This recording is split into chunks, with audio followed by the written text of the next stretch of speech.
প্রিয় দর্শক শ্রোতা, আসসালামু আলাইকুম। চলে এলাম আমার জবা ফুল গাছের কাছে।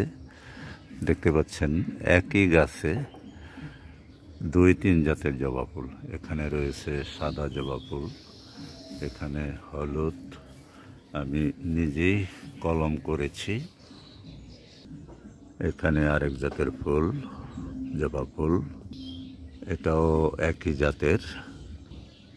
এখানে একটা পান গাছ রয়েছে, দেখতে পাচ্ছেন।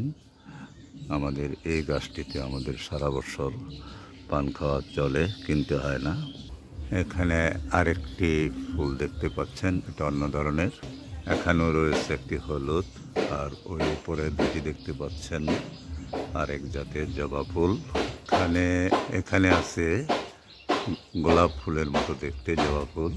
এটা একটা জংলি ফুলের গাছ, তাও দেখতে আবার বেশ সুন্দর। এখানে রয়েছে একটি সুন্দর ফুল, অত্যন্ত সুন্দর ফুল, মনোরম। আর এরই সাথে শেষ করছি আমার ছোট্ট ভিডিও। আমি মঞ্জুরুল হক খোকন, সোনারুয়া, তোরগাঁও, কাপাসিয়া, গাজীপুর। আসসালামু আলাইকুম।